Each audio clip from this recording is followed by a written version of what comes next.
Well, hello everybody. My name's Nate. If I haven't met you, and I'm so happy that you're in this room, or if you're watching from somewhere, thanks so much for doing that. Hey, I had a great conversation with a woman who helps to organize a weekly church service at the Montana Women's Prison. And she told me this, that they fill up the quota for the room every single week, and they join us. And so, ladies, thanks so much. We're proud of you. Thanks for the decisions you're making. Wonderful. Yeah.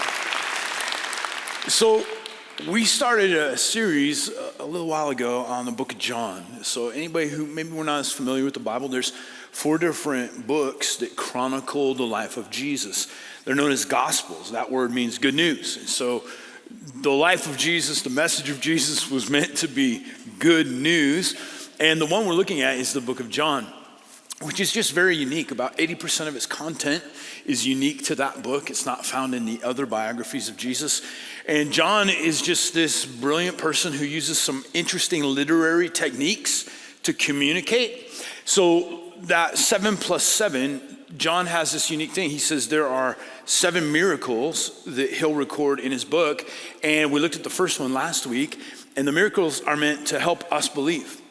So whether that's you're trying to cross a line of belief for the first point in your life, or you're a believer, that as we read these miracles, it enhances our belief, allows us to trust even more. And the second reason for the miracles is that Jesus' glory would be revealed. Meaning he's not just a hero or some wonderful teacher, example to all of us, as we begin to see that Jesus was indeed God on planet Earth. Now the other 7 are 7 statements that Jesus makes about himself. So this is wonderful because I think all of us, along with all of humanity, has this question. So who is God? And then what is God's nature? There's so many opinions. We tend to create a God in our image, how we would prefer God to be. And Jesus says, I'm going to take 7 conversations with people, and I am going to reveal myself. Now, John is often rooting his writing in the ancient Old Testament. So in order to understand these I am statements that Jesus makes, it'd be helpful for us to realize that centuries before, there's a guy named Moses, right? And Moses was raised in Pharaoh's house as an Egyptian, but he's actually an Israelite. And he makes this feeble attempt of trying to deliver his people who have been slaves for centuries, ends up committing murder, runs away, and for 40 years, he has been working for his father-in-law. Anybody think that sounds fun? 40 years as a shepherd for his father-in-law in the desert of Midian. And one day, Moses is watching his flocks, and he sees a bush that is on fire, but is not consumed. So he says, I must see this. So he comes close to the bush, and the bush begins to dialogue with him. And the bush is a representation of God's presence. And God says, Moses, I've seen the oppression of my people. And I want you to go back, and I want you to play a key role in delivering my people from slavery. Now, Moses has a litany of excuses. We'll look at those in the coming weeks. But one of his final objections is this. He says, okay, if I go back, now he's talking to a burning bush, right? If I go back and then I have to go to Pharaoh, the most powerful man on the face of the planet, who do I say sent me?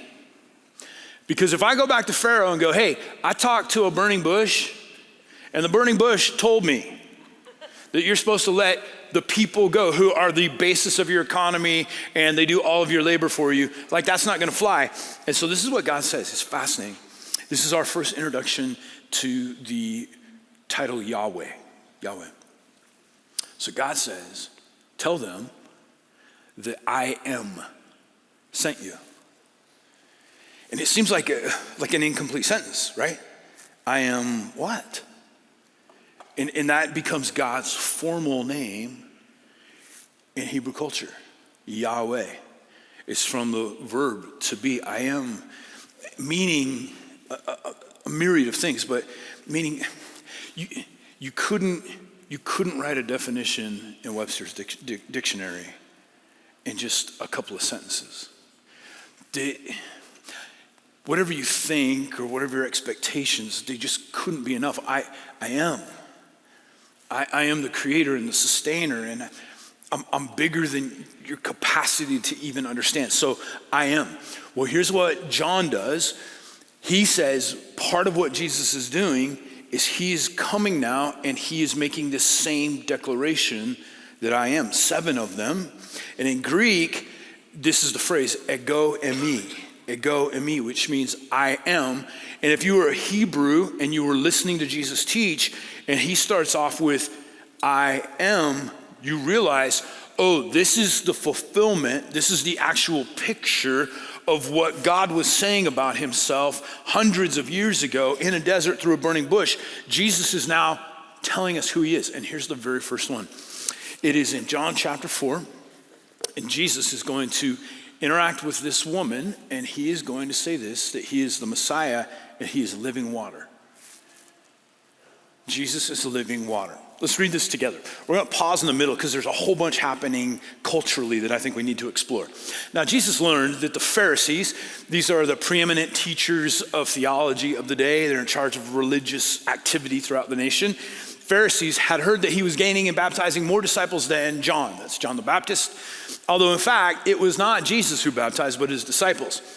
And so this created tension. The Pharisees were constantly dealing with frustration because Jesus didn't go to the right schools and he didn't submit to them. He was teaching these things about God they felt uncomfortable with. So he left Judea. We'll look at a map here in a moment. Judea, and went back once more to Galilee. Now he had to go through Samaria. Just remember this last sentence. He had to go through Samaria because there's more to that than a geographic necessity. So he came to a town in Samaria called Sychar, near the plot of ground Jacob had given to his son Joseph. So this is an ancient well from their father Jacob. You can read about this in Genesis 33, Genesis 48, Joshua 24. All 3 of those passages mention this. Jacob's well was there. And Jesus, tired as he was from the journey, physically taxed, sat down by the well. It was about noon. When a Samaritan woman came to draw water, Jesus said to her, "Will you give me a drink?" His disciples had gone into town to buy food. The Samaritan woman said to him, "You are a Jew, and I am a Samaritan woman."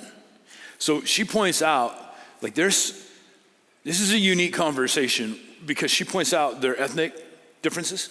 Jesus is a Jew, she's a Samaritan, but she also points out the gender difference because males and females did not talk in public. It's still like that in much of the Middle East today. And let alone a rabbi speaking to a woman. She's just confused. You're asking me for a drink? I'm used to people like you that you don't even acknowledge that I exist. How can you ask me for a drink? For Jews do not associate with Samaritans. Okay, here's this loaded sentence in parentheses. What's going on here, right? Let me show you this map. I think this might help us understand. So when Israel first came into the promised land, right after Moses and the Exodus, they occupied this whole region here. And this was all Israel. 2 tribes settled in the south, and then the 10 other tribes settled in the north.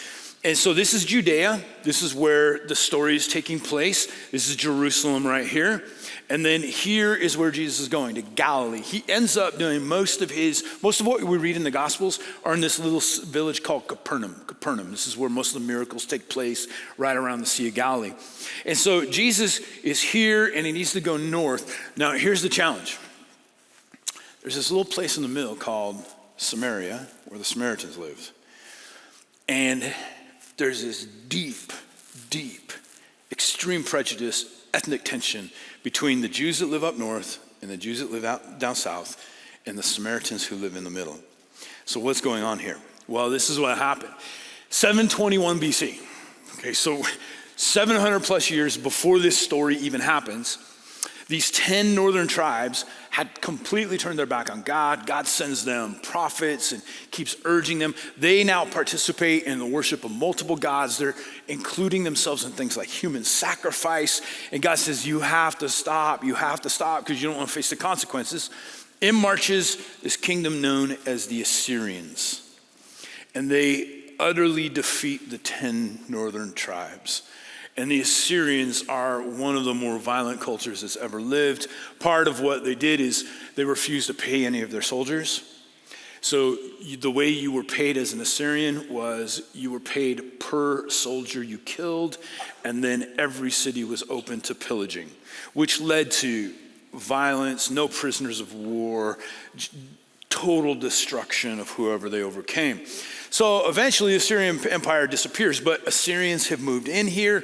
And what happened then is like the two cultures merged together. And so you have Jewish people who are left and they're marrying Assyrians, people from other parts of the Assyrian kingdom. And so they develop this incredible tension because the Jews left down south, they feel like their brothers, the 10 northern tribes, have jeopardized everything. They've cut corners. And pretty soon, a new hybrid of Judaism develops. And so the Samaritans they have the Bible, but they only gave credence to the first 5 books. So their Bible is only Genesis, Exodus, Leviticus, Numbers, and Deuteronomy. The rest of it, they kept out of their book. They were not allowed to go to Jerusalem to worship anymore because of this theological issue. And so right here, this is Sychar, this is where the well is. Mount Gerizim is right there, so they build their own temple. And they worship Yahweh on a different temple, on a different mountain, a different temple. And so when we read that phrase, Jesus had to go through Samaria, here's the interesting thing about that. This arrow represents the typical way that if you were a Jewish person, you would go from Judea up to Galilee. You would do everything in your power to avoid going through Samaria. So you would cross the Jordan River, and then once you got past the border with Samaria, you would recross the Jordan River to come to Galilee. Here was the belief. The Samaritans were such a compromised group of people who had messed up their theology, they had messed up their dedication to God, they were worshiping something that was deplorable in the Jews' minds, that you did not even step foot into their country because they were considered a toxic people. You would become polluted. So literally, this is what a Jewish person would have believed. If you were standing at this well, you had already defiled yourself by stepping foot into Samaria, and then you would never in a million years drink from a bucket that a Samaritan had touched. So she had to touch the bucket, drop it in, and then pull it back up. And that would have meant, in Jewish ideology in the first century, you now were a polluted, contaminated individual, and you had to go through long ritual process to purify yourself. So she's like shocked. 1, what are you doing here? 2, why are you asking me, a Samaritan, who people like you hate me, and you're asking me for a drink? You're not afraid of me? I love this phrase that Jesus had to go through Samaria because nobody went through Samaria. And so what John is telling us is this. It wasn't a geographic need. It wasn't the shortest distance between A and B. Is that Jesus, he's come to address these deep theological, ethnic divisions between two people groups. And what drove him to Sychar and to Jacob's well was there was a woman that he had to have a conversation with. That's why he had to go there. And I was thinking about this. You notice we still live in a fairly divided world. Some 2,000 years later, like maybe it's political, maybe it's ethnic, maybe it's cultural. We're still trying to figure out how do we get along with people that think differently than us and have different ideologies. I just felt like the Lord spoke this, and whoever this is for, please hear. The tendency is to go around people that I don't understand, people that are different than I am. It's avoidance. And Jesus wants to create a group of people who go through. I move towards people that I don't understand. And I move towards relationships that are difficult and unnatural.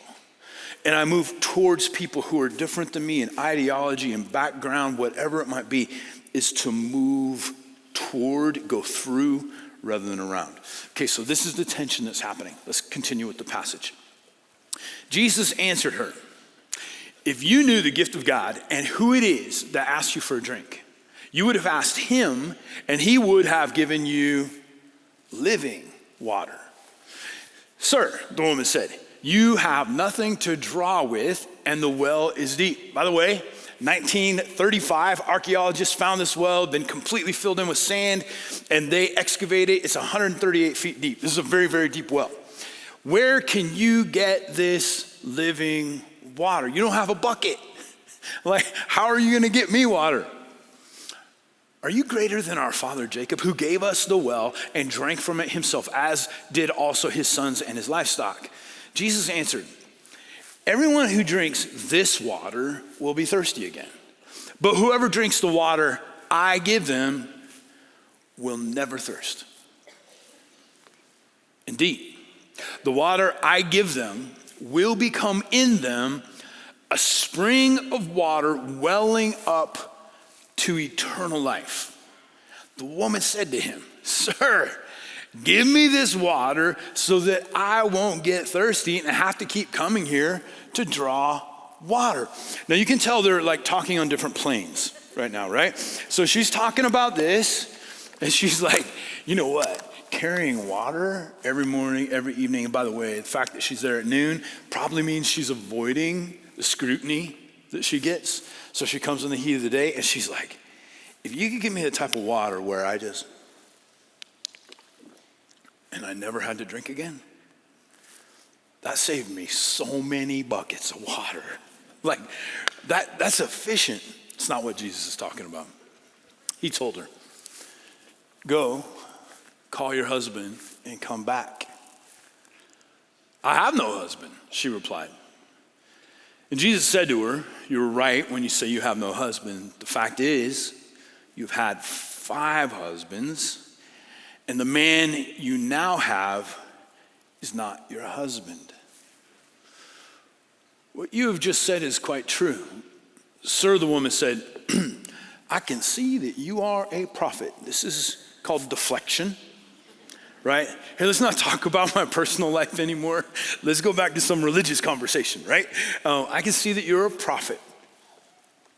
Our ancestors worshiped on this mountain, but you Jews claim that the place where we must worship is in Jerusalem. Woman, Jesus replied, believe me, a time is coming when you will worship the Father neither on this mountain nor in Jerusalem. This isn't a geography question. You Samaritans worship what you do not know. We worship what we do know, for salvation is from the Jews. Yet a time is coming and has now come when the true worshipers will worship the Father in the Spirit and in truth.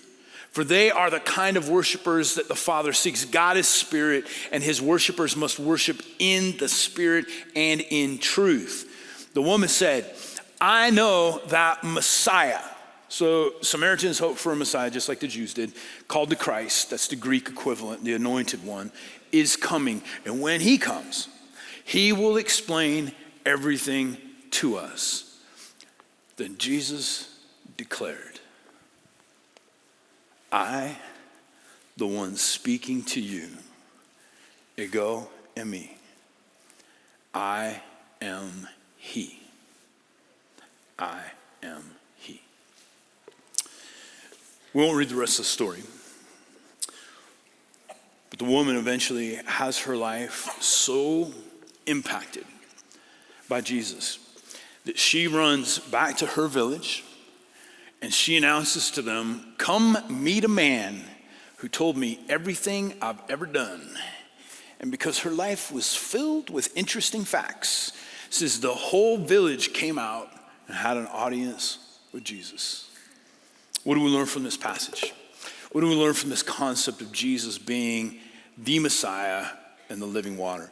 Here's the first thing I'd like to talk about. And earlier, while I was studying this passage, it just struck me, and I think for some of us this is going to be significant. I want to talk for just a moment about Jesus' humanity. There's a tendency, as we think about who Jesus is, to become a little bit what would typically be called being a deist. And a deist is you believe that God exists, but he's removed and not terribly involved in day-to-day life. I love that John brings up this, that one, Jesus was tired and he sat down. And Jesus is thirsty. For any of us who wonder, God, do you understand the thirst of my soul? Do you understand the stress that I'm facing? We pray and we wonder if God even cares about those little things, the dynamics in my family, my job is tenuous right now. We wonder, does God care about the minutia of my life? Here's one of the things that I would love for you to consider for a few moments.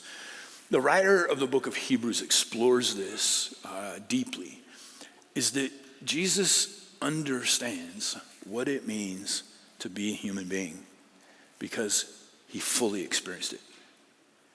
So he experienced insecurity and grief and loss and fatigue and hunger and thirst and temptation.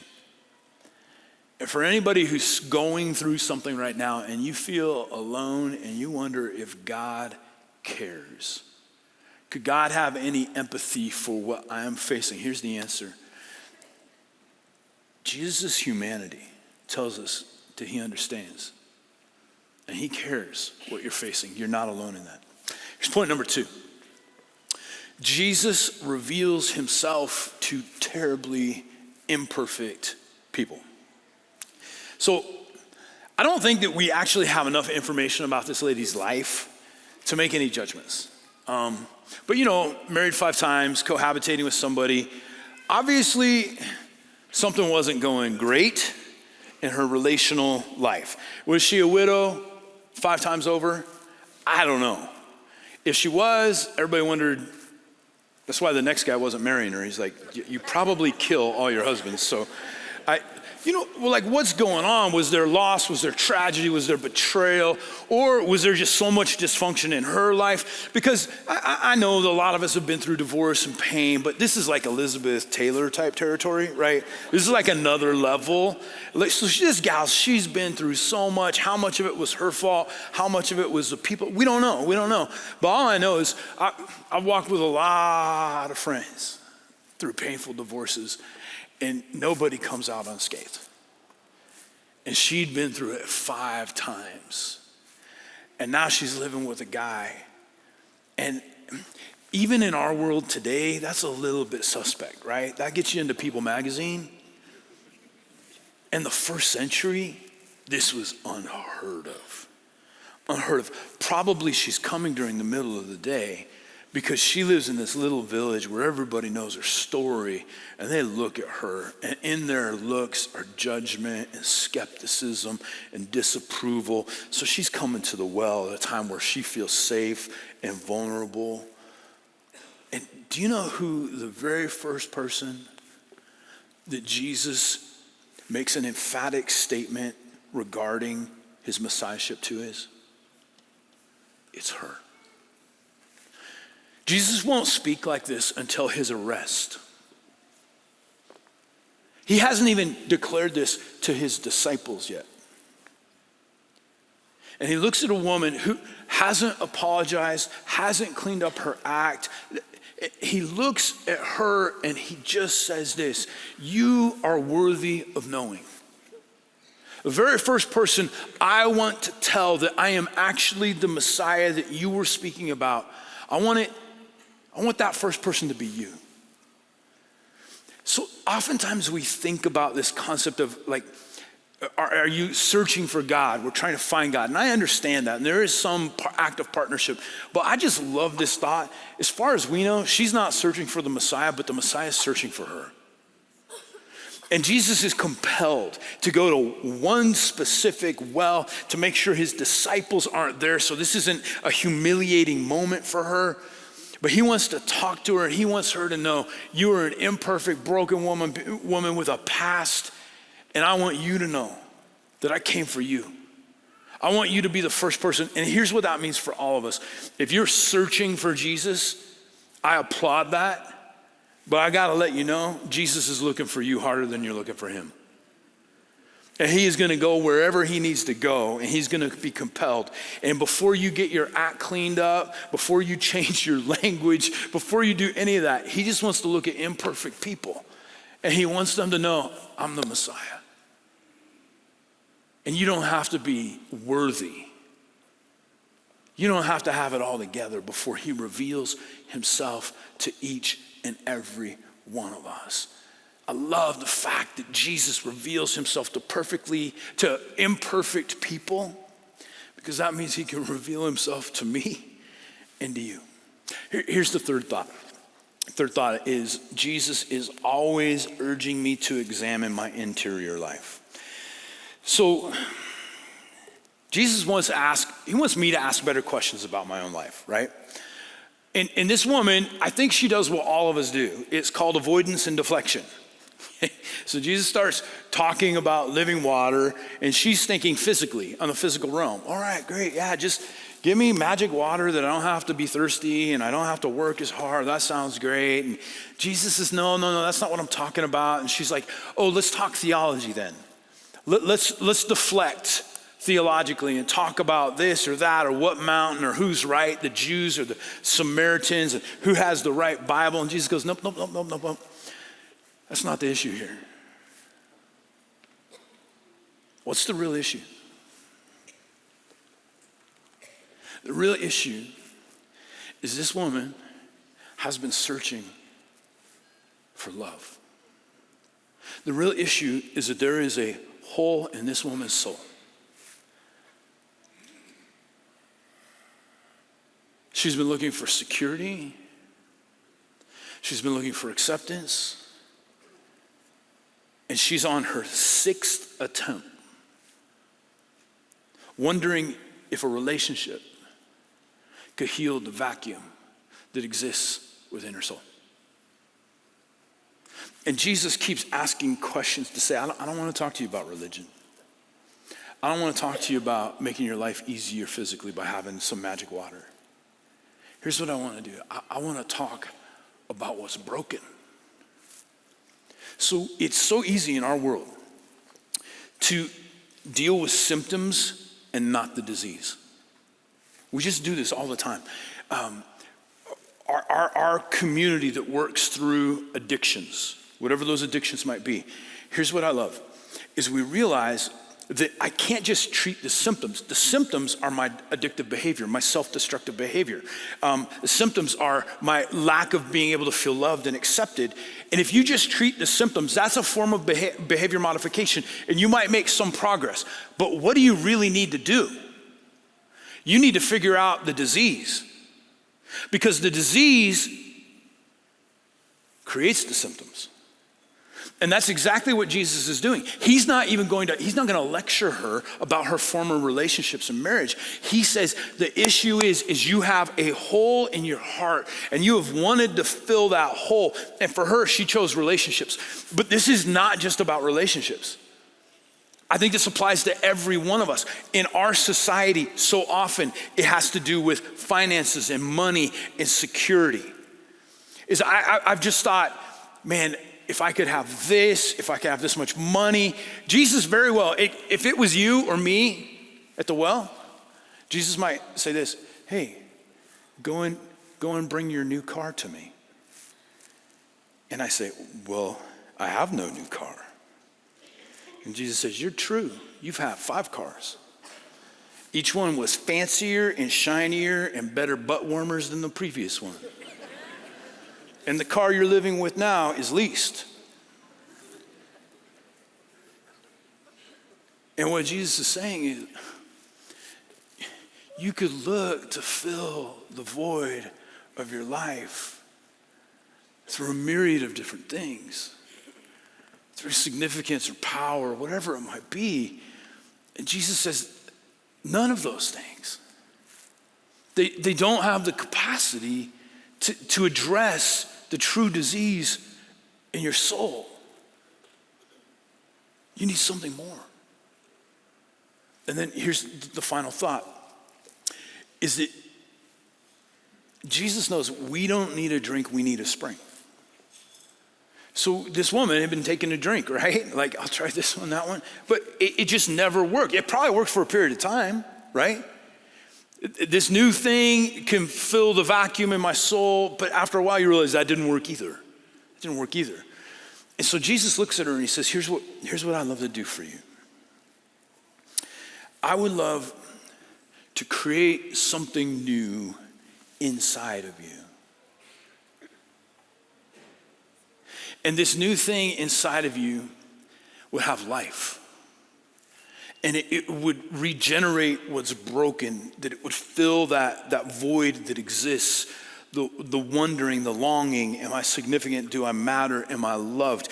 I would love to put something in there that then fills you up. So in Israel, in the first century, there's 3 different ways that you get water. The first one is a cistern. And I've seen many of these. If you've ever gone to Israel with me, it is amazing. Over centuries, families will continue to expand these. They're just holes in the rock. They literally chip out the rock. And some of these cisterns you can stand in and they will hold thousands of gallons. And then they channel rainwater. When it rains, which isn't very frequently, they'll channel rainwater into these cisterns and then you cover them because water is at a premium, right? But you have 2 problems with the cisterns. They leak and they evaporate. The other way that you get water is a well, just like the one we read about. But wells, there's no rig, right? This is literally somebody going down into a hole and chipping through rock and removing sand, and you pull up one bucket after another, and then the water can fill. But there's a challenge with a well, is they can fill in, they can collapse, they're never as secure. Here's the third form of getting water. It's a spring. In a spring, the Jordan River starts this way. Up Caesarea Philippi.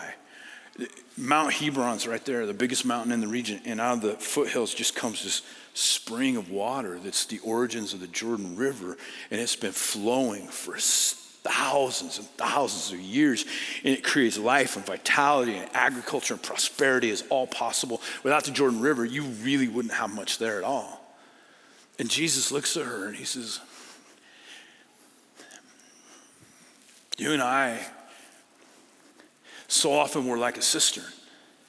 There's a hole, and we're hoping that we can take in enough that it will fill up the void. But there's always a problem with that, is it leaks. In a well, it's all about me digging, and can I go farther, and can I dive deeper, and can I find something supernatural in there? And so here's a woman who's been trying to fill up her life, one relationship after another. Somebody love me. Somebody deal with this profound sense of loneliness that I experience. And Jesus says, rather than a consumer who is taking in order to fill themselves, what if I regenerated your life? And what if you understood that the Messiah has made his way to this moment to heal you? So then, rather than looking for things from outside to fill me, I created this dynamic where there is a wealth, where there is profound security and a sense that you are loved and you are forgiven. And not only would it fill your life, but it would create an excess. And you're no longer taking, but you're now giving. You're so loved that you give away love. You're so forgiven that you give away forgiveness.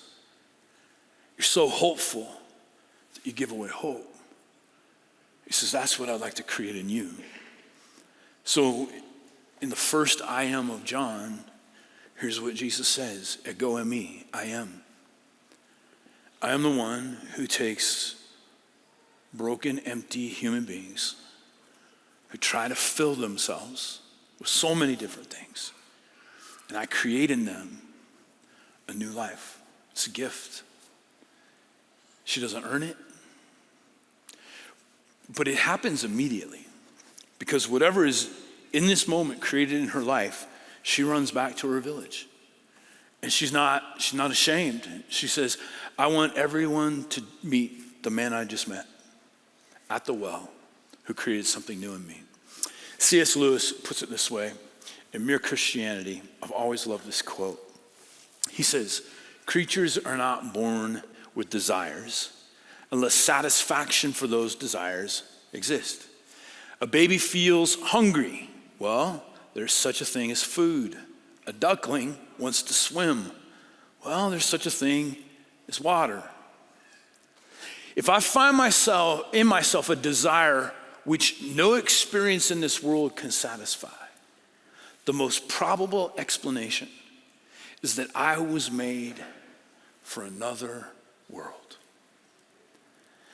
I was made to have that desire filled supernaturally through an experience with Jesus. Would you pray with me?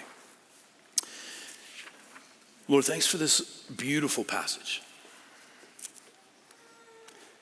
It's not a passage that's meant to exploit a woman's past, but it's a passage that's meant to describe the very nature of Jesus. That he finds people who are not necessarily looking for him. And he reveals himself to terribly imperfect human beings. And that's us. Lord, all of us, we find ourselves wanting to satiate the longings in our soul. And we do it in a myriad of different ways. But what we need is a spring. We need a new life. Instead of being collectors and holding and searching and seeking and being consumers, would you make us springs of living water? Would you satiate the deepest holes in our heart and then create an excess that flows through us because you are indeed living water? If you keep your eyes closed for a moment, I just want to create space for anyone who would say, Nate, I need the same experience that this woman needed. I need an interaction with Jesus who looks me in the eyes and says, I'm the Messiah. Let me create something profound and miraculous in your life. If you're ready to make a commitment to be a follower of Jesus and let him do what you can't, you just boldly raise your hand and wave at me. Yeah, beautiful. Yes, ma'am. Yes, and yes, and yes. Yeah, yes, sir, I see you. Yes, yes, ma'am. Yes, ma'am. Yes, sir, yes, ma'am. Yeah, yes, sir, you're his. Oh, beautiful. If you're in the balcony, will you wave at me? Yeah. Yes, yes, yes. All right. Yeah. Over here in the center section, if that's you. Yeah. Okay, I see you. Yes and yes. Beautiful. Over here as well. If you're listening or watching online, look right into your screen. The Lord sees you. Amen. Whew. Hey, would you applaud for a bunch of people who made a courageous decision? I love it. Oh, that's so beautiful. Hey, if you did make that decision, or maybe you were nervous to do that, I have a Bible for you at the Welcome Center, a little book to help you in your spiritual growth. It's just a gift. If you're a guest, we have a gift for you as well. If you need prayer, there's people up front you can trust. As you go, be the hands and feet and mouthpiece of Jesus, would a spring well up in you. God bless you. See you next week.